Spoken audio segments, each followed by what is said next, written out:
요한복음 16장 1절에서 15절까지 말씀을 교독합니다. 내가 이것을 너희에게 이름은 너희로 실족하지 않게 하려 함이니 사람들이 너희를 출교할 뿐 아니라 때가 이르면 물은 너희를 죽이는 자가 생각하기를 이것이 하나님을 섬기는 일이라 하리라. 그들이 이런 일을 할 것은 아버지와 나를 알지 못함이라. 오직 너희에게 이 말을 한 것은 너희로 그때를 당하면 내가 너희에게 말한 이것을 기억나게 하려 함이요 처음부터 이 말을 하지 아니한 것은 내가 너희와 함께 있었음이라. 지금 내가 나를 보내신 이에게로 가는데 너희 중에서 나더러 어디로 가는지 묻는 자가 없고 도리어 내가 이 말을 함으로 너희 마음에 근심이 가득하였도다.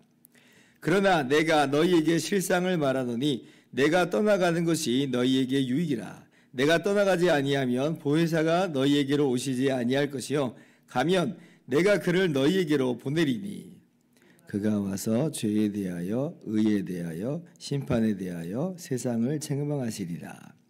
죄에 대하여라 함은 그들이 나를 믿지 아니함이요 의에 대하여라 함은 내가 아버지께로 가니 너희가 다시 나를 보지 못함이요 심판에 대하여라 함은 이 세상 임금이 심판을 받았습니다. 내가 아직도 너희에게 이를 것이 많으나 지금은 너희가 감당하지 못하리라.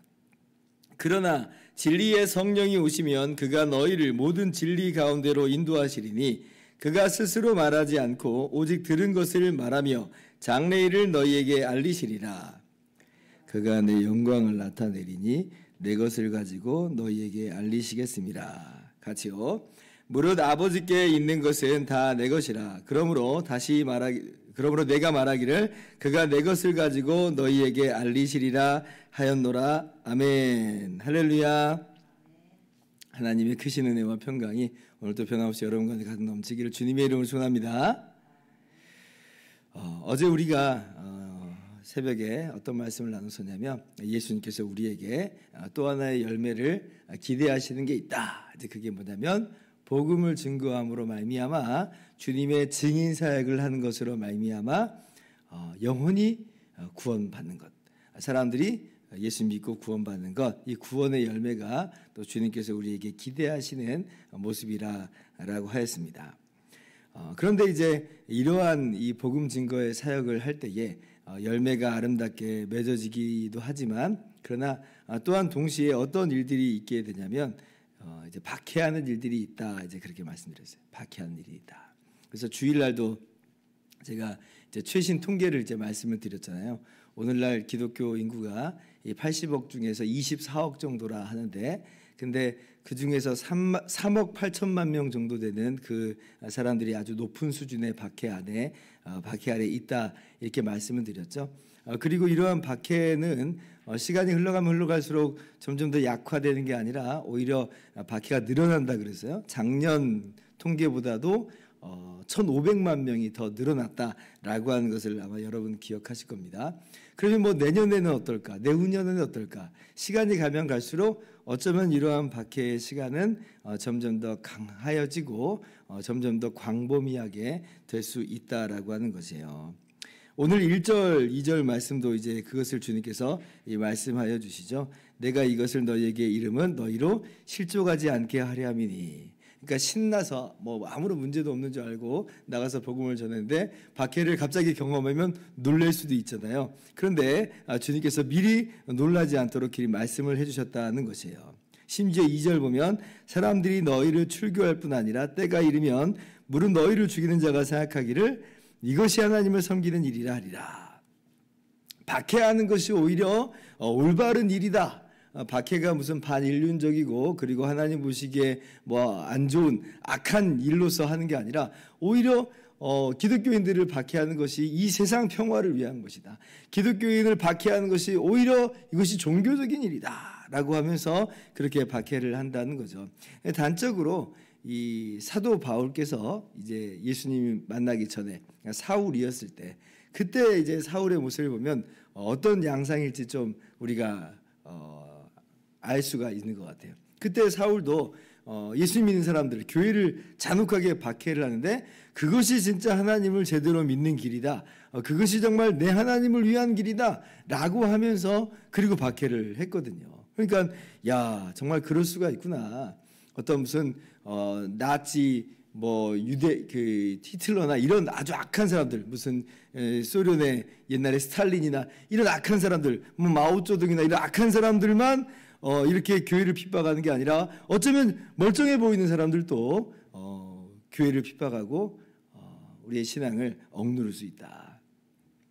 오늘날 좀 그런 것 같죠. 오늘날 교양이 있다라고 하는 이 현대인들도 어떤 종교의 관용을 이야기하면서 기독교가 이제 오직 예수님을 믿음으로만 우리는 구원을 받을 수 있다. 의롭다함 받아 하나님께 나갈 수 있다. 그러니까 아직은 관용적이지 못하다. 너희는 너무 폐쇄됐다. 너희는 너무 배타적이다. 라고 하면서 복음을 전하는 것을 오히려 가로막고 있고 금하고 있는 공공장소에서 복음을 전하는 것에 대해서 안 좋아라 하는 이제 그런 모습들을 우리는 이제 봅니다. 이것이 이제 여러 종교가 섞여 살고 있는 오늘날 이 시대의 올바른 모습이다. 오히려 저런 독선적인 종교는 배제해야 된다라고 하는 그런 식으로 이제 이야기를 점점 더 해나가고 있어요. 아직 우리나라는 그 정도까지는 아닌데 점점 그런 시대가 가까워 오는 것 같습니다. 그러니 복음을 증거하는 것 우리가 박해 가운데 있다는 걸 우리가 알 필요가 있다라고 하는 것이에요. 그러나 당황하지 말고 주님께서 이러한 박해가 있다라고 했으니 올 것이 왔구나라고 생각하는 것이 우리들의 모습이어야 될 것이고요. 그리고 우리는 여전히 복음을 증거함으로 구원의 열매를 맺어나가야 하겠습니다. 그러면 정말 이게 참 만만한 일은 아닌데요. 이런 만만한 일은 아닌데 그럼 우리가 어떻게 이 일을 감당할 수 있을까라고 할 때 주님께서 우리 가운데 박해가 있다라고 할지라도 어려움이 있다 할지라도 너무 걱정할 필요 없다 이렇게 말씀을 하세요. 왜냐하면 주님께서 뭐라고 말씀하시냐면 보혜사 성령님을 보내주시겠다 이렇게 말씀하시죠. 7절 말씀 같이 한번 읽어봅시다. 시작. 그러나 내가 너희에게 실상을 말하노니 내가 떠나가는 것이 너희에게 유익이야. 내가 떠나가지 아니하면 보혜사가 너희에게로 오시지 아니할 것이요 가면 내가 그를 너희에게로 보내리니. 제자들이 예수님만 함께 하시면 이 일을 하는데 아마 정말 나는 괜찮아 두려움이 없어 할 수 있어 아마 그랬을 거예요. 근데 이제 정말 문제는 뭐냐면 너희가 열매를 맺어라 라고 하는데 나는 이제 아버지께로 떠나 올라간다 이렇게 말씀하시는 거예요. 예수님이 안 계시는 상황이에요. 그러니까 걱정이 되고 근심이 되는 겁니다. 그러나 예수님께서 뭐라고 말씀하시냐면 나는 떠나가지만 내가 아버지께로 가서 보혜사를 너희에게 보내주겠다 이렇게 말씀을 해주세요. 그러니까 예수님께서 보혜사로서 제자들과 함께 거하셨죠. 근데 주님께서 또 다른 보혜사, 지난번에도 말씀드린 것처럼 또 다른 보혜사, 예수님과도 같은 그 보혜사를 보내주시겠다는 것이에요.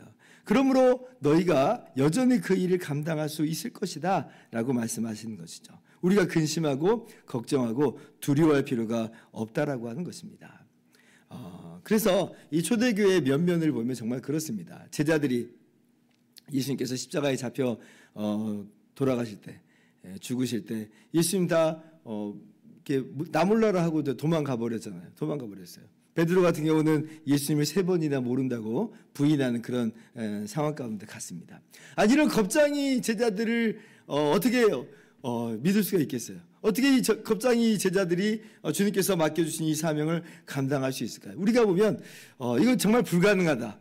정말 불가능한 것처럼 여겨지는데 그런데 이제 예수님이 부활하신 다음에 제자들을 찾아가서 만나주시고 회복시켜주시고 무엇보다도 예수님께서 승천하신 이후에 오순절날 사도행전 2장을 보면 성령을 이 제자들에게 보내주시니까 예수님의 영, 진리의 영을 보내주시니까 그렇게 해서 이 제자들이 단순히 어떤 개별자로서가 아니라 이제는 머리 대신 예수 그리스도의 몸으로 성령으로 말미암아 탈바꿈해지게 되니까 그러니까 그때부터 정말 제자들이 이전과는 너무나 다른 모습으로 복음을 증거하는 것을 봅니다. 너무나 담대하게 복음을 증거해요. 죽음의 위협이 와도 박해의 위협이 와도 굴하지 않고 오히려 성경 사도행전 4장 8절을 보면 성령으로 충만하여져서 담대하게 복음을 증거하는 것을 봐요. 이것이 어떻게 가능한 거냐? 이 제자들의 능력이 탁월한 게 아닙니다. 제자들은 그런 사람들이 아니에요. 어떻게 이것이 된 것이냐? 성령이 임하시니까, 그렇게 해서 예수 그리스도의 몸으로 탈바꿈 해져 버리니까 주님으로부터 힘과 능력이 공급되어서 이 일을 할 수 있었다라고 하는 것이에요. 박해가 들어왔습니다. 제자들에게 박해가 들어왔어요. 그러나 그 박해에도 불구하고 오히려 그때 제자들은 더 기도합니다. 주님, 박해가 있다고 했는데 정말 주님 말씀처럼 우리를 박해합니다. 교회를 박해합니다. 주님, 담대하게 하여서 우리가 이 복음을 잘 증거하게 하여 주십시오. 기도하거든요. 그러니까 이제 다시 한번 사도행전 4장 말미에 보면 성령으로 충만하여졌다. 그래서 담대하게 복음을 증거하게 되었다. 이렇게 얘기해요. 그러니까 성령께서 오심으로 말미암아 우리는 이 일을 감당할 수 있다라고 하는 것이죠. 그러면 성령께서 구체적으로 우리 가운데 오셔서 어떤 일을 하시는가라고 할 때에 성령께서는 우리로 하여금 진리를 더욱더 알게 하시고 더욱더 예수님을 깊게 알게 하시고 그렇게 깨닫게 하셔서 주님을 증거하기에 부족함이 없게 하여 주십니다. 13절을 보면 그러나 진리의 성령이 오시면 그가 너희를 모든 진리 가운데로 인도하시리니 그가 스스로 말하지 않고 오직 들은 것을 말하며 장래일을 너희에게 알리시리라. 14절도 보면 그가 내 영광을 나타내리니 내 것을 가지고 너희에게 알리시겠습니다. 그러니까 예수님에 대해서 성령 하나님이 날마다 깨닫게 하세요. 우리가 말씀을 읽을 때 우리의 지혜로 깨닫는 게 아니라 성령 하나님께서 예수님을 보게 하시고 예수님을 깨닫게 하세요. 진리를 알게 하시는 거예요. 성령님은 예수님의 영이요 진리의 영이요 지혜의 영이기 때문에 우리로 하여금 진리를 알게 하셔서 담대하게 이 진리를 증거할 수 있게 하는 거죠. 그래서 복음을 증거하는 것은 무슨 박사나 석사나 이렇게 똑똑한 사람들이 하는 게 아니고 오히려 너무나 평범한 사람들, 너무나 부족한 사람들도 할 수 있는 겁니다. 근데 아까 사도행전 4장 얘기를 제가 계속 얘기하고 있는데 지금 이 유대 지도자들이 베드로가 담대하게 복음을 증거하는 것을 보고 되게 이상하게 여겼어요. 왜냐하면 이거 갈릴리 촌동네 어부 출신이거든요. 학문이 없는 범인인 줄 알았는데 너무나 막 술술술 이야기하는 거예요. 어떻게 이렇게 됐는가? 다른 이유가 아니죠. 성령으로 충만하여져서 성령이 임하셔서 그리스도의 몸으로 탈바꿈하게 되니까 진리를 아주 담대하게 또 그리고 술술술 기가 막히게 전할 수 있게 된 것이죠. 성령께서 우리로 하여금 진리를 깨닫게 하시고 진리 가운데 인도하시고 더욱더 풍성하게 예수님을 누리게 하시는 것임을 믿으시기 바랍니다. 그리고 또 성령께서 어떤 일을 하시느냐, 우리에 대해서는 예수님을 더 깨닫게 하시고 그리고 세상에 대해서는 죄에 대해서 의에 대해서 심판에 대해서 책망하신다 그래요. 8절 보면 그가 와서 죄에 대하여 의에 대하여 심판에 대하여 세상을 책망하시리라. 이게 지금 무슨 얘기냐면 우리가 아무리 언변이 좋아도 아무리 설명을 잘해도 사람들이 이게 그 마음이 깨지지 않으면 예수 믿는 일은 없어요. 그런데 성령께서 오셔서 그 마음을 깨뜨리신다는 거예요. 세상의 이 완악한 이 심령으로 이미 죽어있는 그 사람들의 마음을 깨뜨립니다. 죄에 대해서 책망합니다. 우리가 이제 예수님 믿으세요. 예수님만이 우리를 모든 죄에서 용서하십니다 라고 할 때 대부분의 사람들은 그냥 콧방 긋기는데 근데 어떤 사람들은 내가 정말 죄인이구나 라고 하는 걸 딱 깨닫고 그럼 우리가 어떻게 하면 좋겠습니까? 이렇게 나온 사람들이 있어요. 이게 뭐냐면 성령께서 하신 역사예요. 성령께서 죄에 대해서 책망하세요. 우리가 죄인인 줄을 알게 하세요. 의에 대해서 세상을 책망하십니다. 우리에게는 의가 없구나. 우리는 하나님께 설 수 없는 존재구나. 그럼 어떻게 해서 우리가 의롭다함을 얻을 수 있을까? 의에 대해서 책망하세요. 그리고 심판에 대해서 책망하신다. 지금까지 이 사단 마귀가 인간을 죄로 유혹해서 인간에게 이 왕처럼 군림을 하고 있었어요. 그런데 예수님께서 십자가에서 이 사단의 권세를 깨뜨리심으로 이 세상 이 마귀는 더 이상 관계할 게 없다는 거예요. 관계할 게 없어요. 그러므로 마귀에게 휘둘리지 마라. 마귀가 마치 정말 아직도 무슨 주권자가 되는 것처럼 마귀에 휘둘리지 말고 그 영향력 앞에 벌벌벌 떨지 말라는 거예요. 이미 이 세상 임금 심판받아 버렸어요. 오히려 마귀 따라가면 그 사람 심판받는 거예요. 그러니까 심판에 대해서 세상을 책망하십니다. 그러면 이제 우리가 마귀의 권세에서 벗어나게 되는 것이구나. 어떻게? 예수님을 믿는 것으로. 예수님이 마귀의 권세를 깨뜨리셨으니 예수님 믿으면 나도 심판을 면하는구나. 내가 심판을 면하고 하나님 나라 갈 수 있는 것이구나 라고 하는 것을 깨닫게 되는 거예요. 누구를 통해서?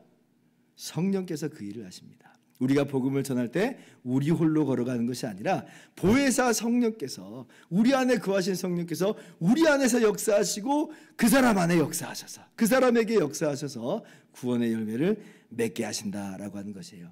오늘 그 성령께서, 주님이 보내신 성령께서 우리 안에 계심을 믿으시기를 바랍니다. 성령께서 우리 가운데 거하심으로 말미암아 우리가 예수님의 한 몸이 됐음을 믿으시기 바랍니다.